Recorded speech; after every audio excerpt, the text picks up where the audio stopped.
Һаудан кала уттан калмай, янгын хәүефһеҙлеге хакында әленнән-әле иҫкәртеү булһа ла, ел башынан районда 9 янгын осрагы теркәлде. Шуларның береһендә 4 һәм үткән аҙана булган янгында тагы бер кешенең ғүмере өҙөлдө. 2017 елдан алып республикала янгын иҫкәртеүсе прибордар һатыуға сығарылды. Әлеге көндә район бюджетынан 98 меңлек ошондай ҡорамалдар һатып алынған. Улар башлыса күмәк балалы ғаиләләргә, өлкән йәштәге ҡарауһыҙ кешеләргә, ауыр тормош шарттарында йәшәгән ғаиләләргә һәм 2017 елдан тыуған йәш балалы ғаиләләргә бушлай таратыла.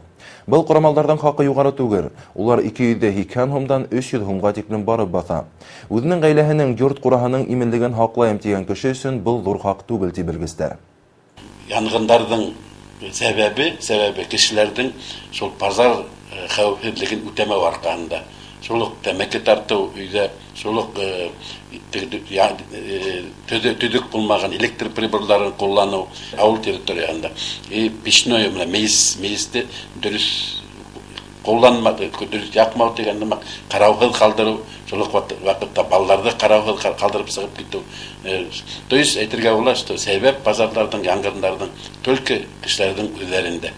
Беҙҙең район территорияһында biz авылларды прикрывать итергә, пожарный частьлар, отдельный постлары бар, улар һәр ваҡыт әҙер тора, пожарларға реагировать итергә. Но шул уҡ ваҡытта профилактик эштәр алып барыла.